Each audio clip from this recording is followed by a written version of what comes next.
Good evening, everyone, and welcome back to another casted game here on Age of Bison. We have a bit of a special one about to come up here. This is part of our 1v1 tournament. This is VictoriaY versus the legendary parrot man himself, IulianPasha. A bit of an inside joke, but nonetheless, these are two very competitive players. Looking forward to a pretty competitive game, and I am joined here today by none other than our thumbnail maestro, McCleves. How's it going, McCleves? Yeah, I'm doing very well again. Of course, very excited about this match and about what we will see from both of these players. I've been playing I have played a series against VictoriaY, and it was absolutely intense, and I really liked it. So I'll be looking forward to what he brings. And Julian is one of our probably most well-known server members, and yeah, it's always fun to watch those.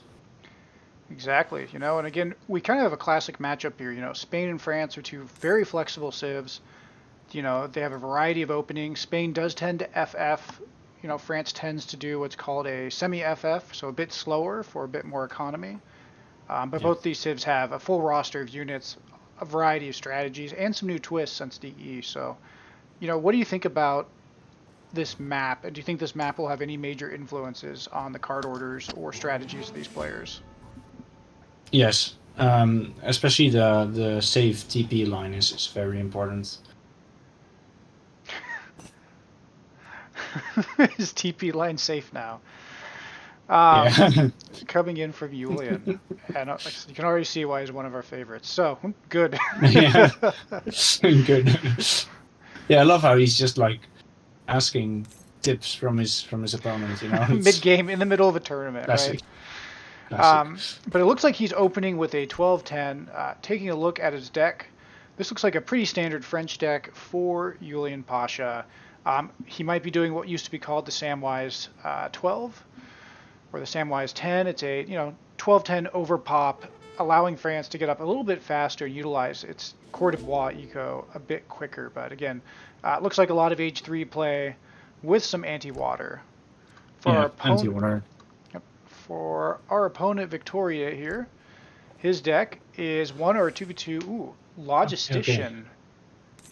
And it says specifically TP Logistician, so he's planning on, and as I say that, he's already claimed a second trade post. So yeah, very probably a little bit of greed, but also he might actually be aggressive. He does have the anti-water cards as well. Mm-hmm. That's an interesting one here. Exactly. So he does have the haciendas. That's so something to note. It's true. Covering cards. Nice. Yeah, and he's going up with a 12-10. He did not spend his first shipment, it looks like. Probably saving it for the Logistician to get maximum value. And looks like Julian... Or he's in some sort of great shipment, but yeah, I think you're right. And Julian starts walling immediately. Like, yeah. Look at this. The Great Wall of Julian is coming down almost immediately. It looks like Julian's trying to buy himself some time. He's aging up with the Quartermaster.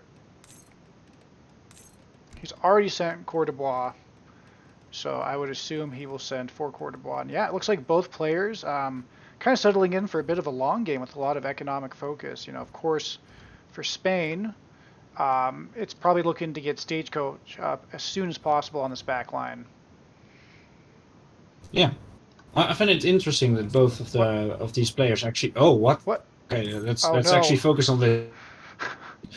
This is pretty interesting. He's going to get those vills and his forward base walled in. I don't know how far that's going to matter if he actually gets the forward base down. Anyways, well, maybe for the shipment point it might be a problem if he is planning to ship units. Then, but Logistician doesn't usually really rely on those. No. More so on crates. So it's interesting. Yeah, this will be interesting. We'll see here. It looks like he's sending wood first, so. We'll see what he does with these forward villagers. And for now, let's see here. France, opening pretty standard. You've got the racks, the market to get some techs up. And he is shipping, 8 crossbowmen first. I wonder if he saw those villagers and he's expecting pressure. He definitely saw them. He definitely, the corridor boy was right next to him. Oh no. I'm pretty sure he... It's pretty funny, though. And a Okay. double Rex going down here. All right, and oh, Yeah, Julian knows exactly where to look. But he doesn't really move out. yeah, he doesn't move out, but he's got an idea that something's going on. Oh yeah. Victoria here, he's shipping in gold, so we're likely to see muskets. Or rods. That's true. Or even a musket rod kind of combination.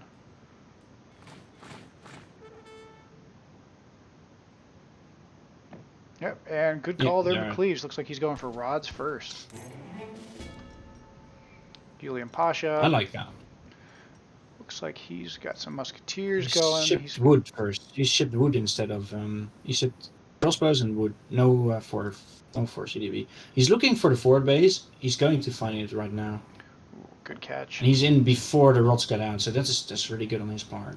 Not to mention with all these light infantry and musketeers, I mean, those Rodoleros, they have a really good melee. Ooh, they get right on top. Good pop though. Good pop. Mm-hmm. Yeah, that might actually not be. Oh man, those Rodoleros just ran through and then stopped. That is correct. And this is looking not great. Pretty favorable here already for Julian. Again, Rodoleros, an amazing unit. They have very high melee armor, but kind of squishy, and especially against these crossbows. If they're not able to connect in melee, they will get deleted pretty fast, and that's exactly what happens. Yeah. Oh, but another batch. Yeah, but these crossbows, that was a good call, shipping those crossbows. Exactly.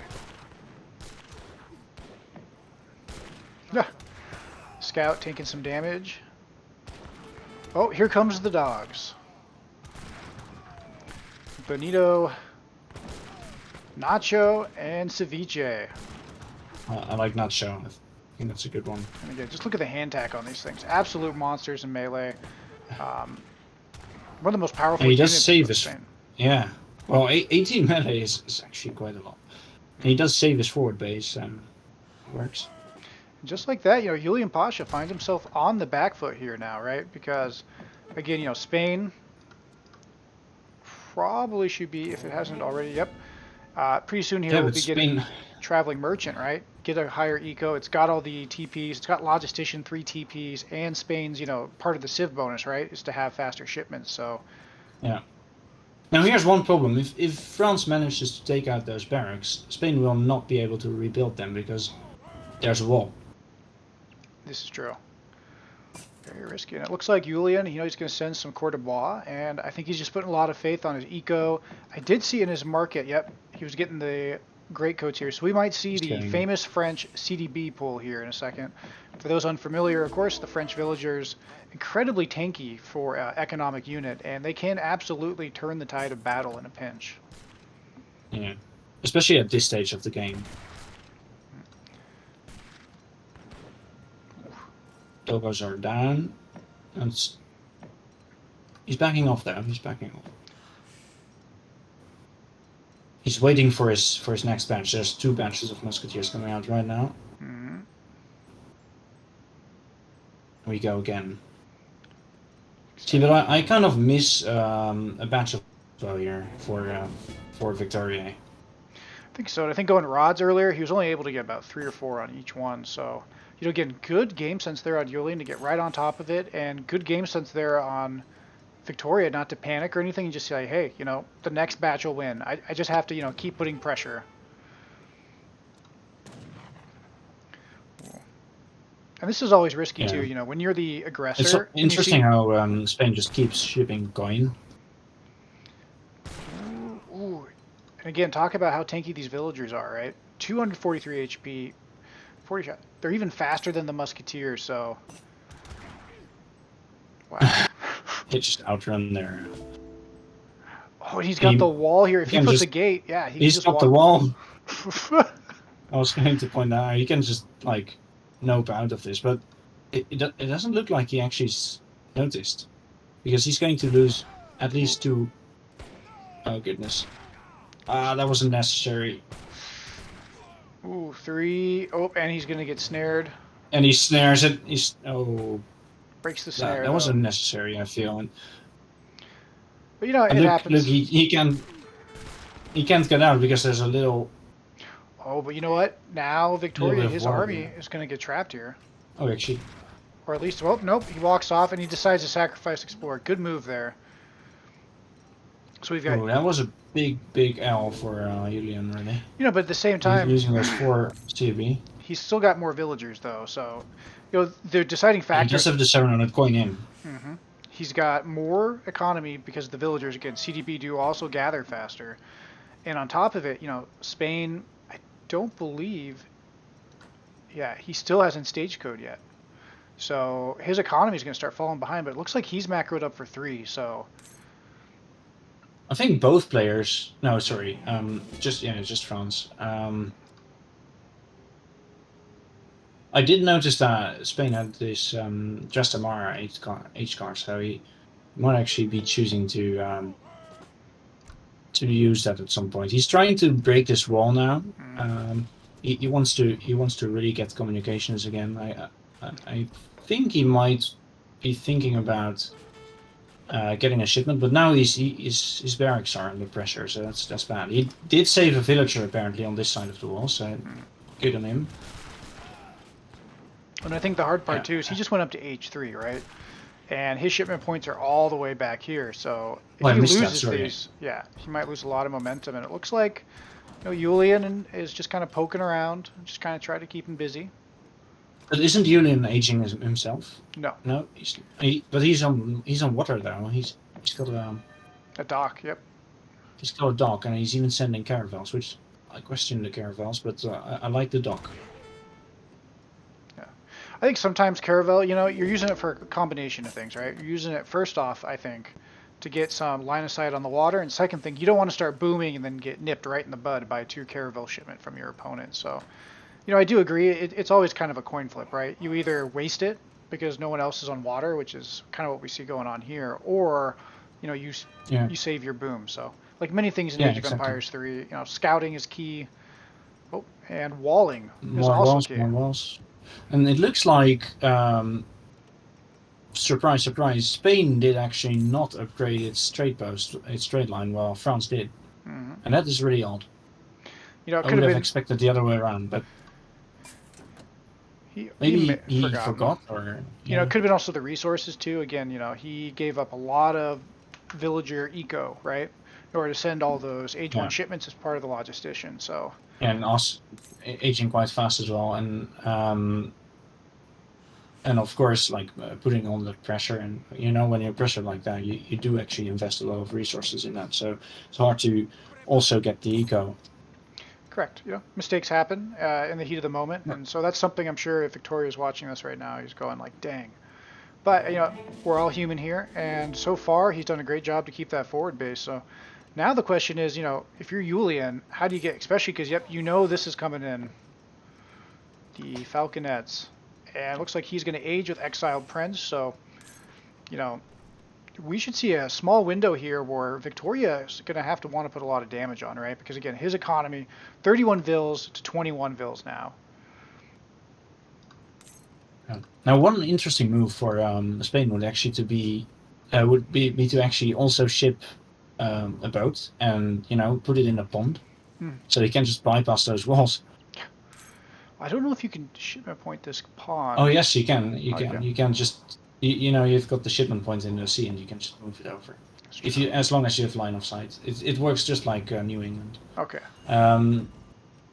Although he's going to find out now that there's new walls, and you'll have to get through those first. Although he does have a sizable amount of musketeers, but they're not upgraded yet.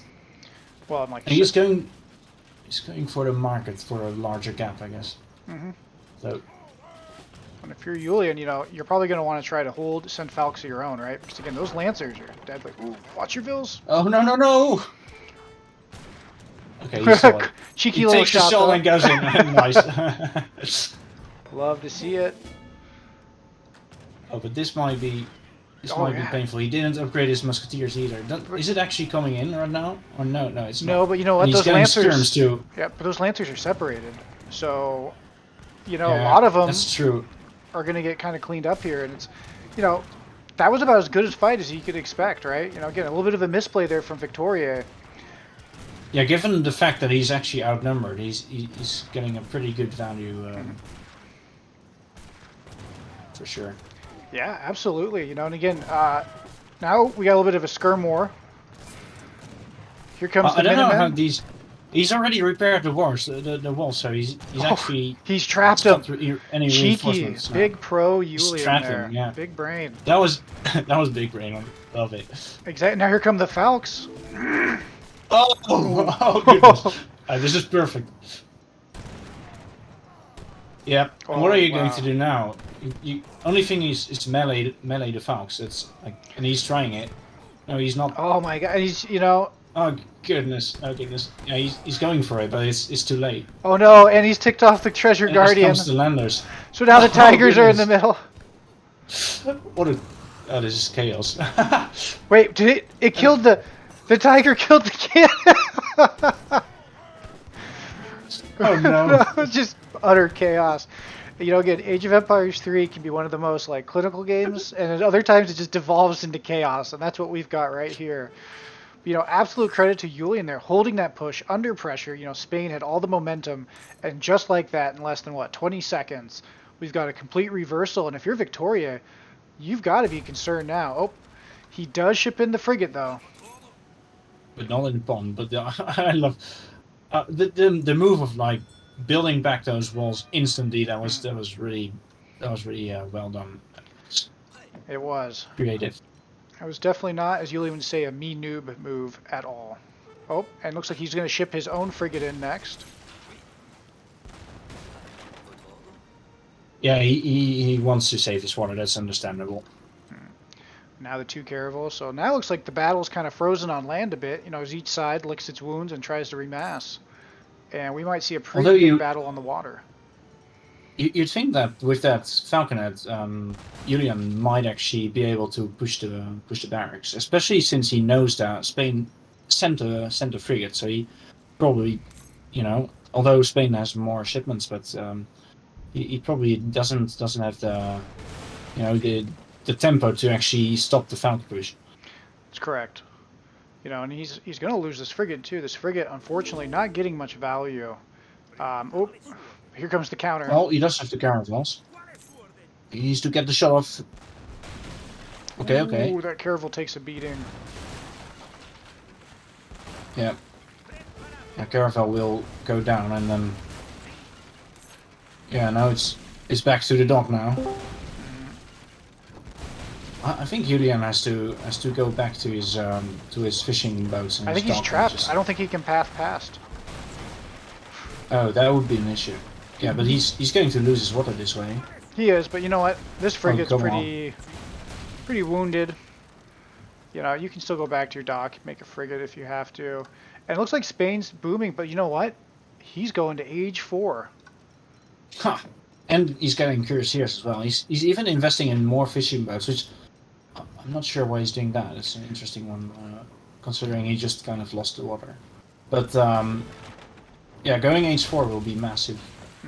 And he does have a big score lead as well. Exactly. You know, and again, something he might think about, or anyone else in this situation, these cannons, man, they do a lot of damage versus boats. That is true.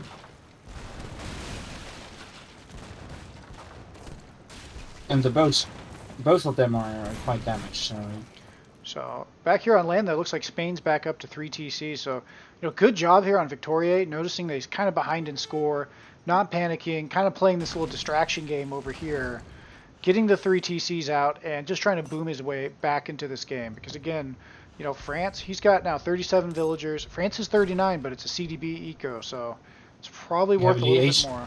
He's in H4 though, and he aged with 2 Falcons, so he's going to put some pressure up.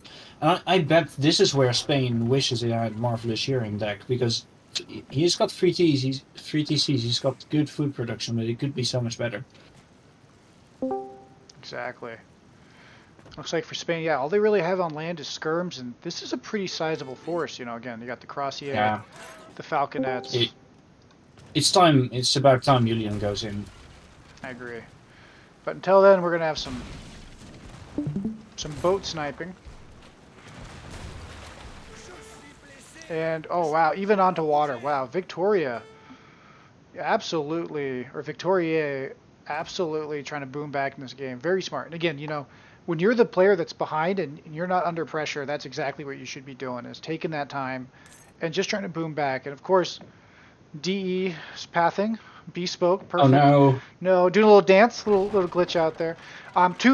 To the devs' credit, though, they are trying to fix this exact issue with dock sizes on land. So hopefully, um, boogie dancing settlers on the shoreline will be a thing of the past here in this upcoming spring patch. Yeah, that would be nice. I've seen Travoy dancing around as well. It's Yeah, pretty devastating.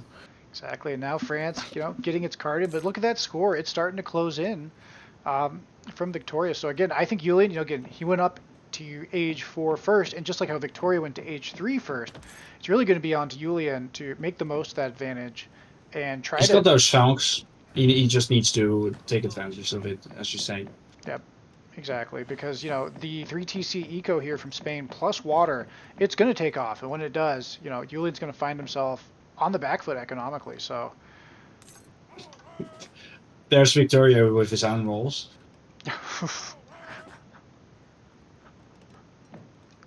He's making walls on both sides as well. That's something this map just really lends itself well to. It is. That's as a port main, I'm a strong advocate for this map because it's everything I This could is dream for. Yeah, definitely. This is a very good Portugal map, but this is also a map where cannons are going to make a difference, I assume. Mm-hmm. Good job there. All right, so we're probably going to see a big battle here, and God, look at Julian's score. He's just he's chugging along. He's got, like I said, the trade post. He's still got 38 vills, 55 though now. So yeah. Yeah, he's doing well. But how many vills does Spain have? Oh, that's 55 per sir. So Spain is going to get ahead in economy, but I think it's too late. Oh, and it looks like, and just like that, Victoria decides to throw in the towel rather than fight this out. Well, he knows he can't fight this. I think No, that it would be is true. exactly. He just doesn't have it.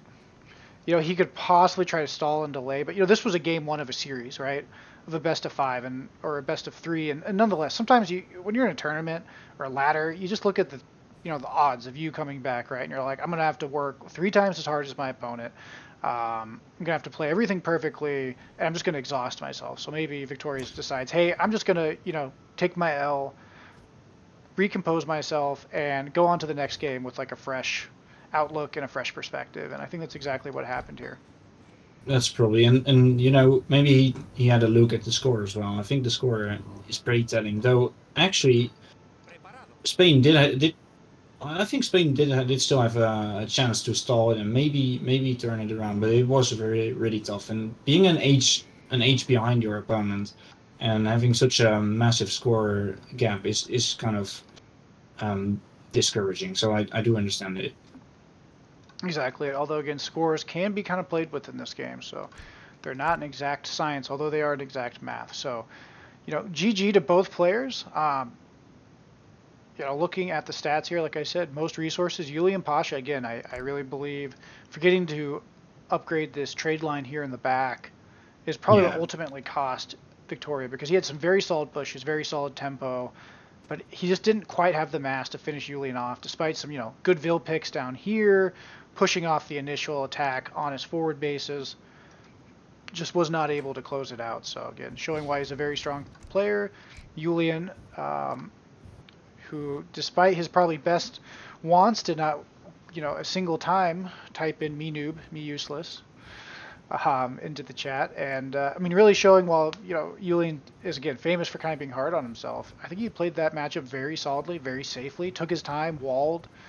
Again, good positive kill rate despite being on the back foot for most of the game. And yeah, that was a really fun match, man. That was a really good, clean match. Nothing really too dirty, no crazy combos or anything like that. Just 2 solid players using their game knowledge. And again, Victoria doing a very a lot of station. Yeah.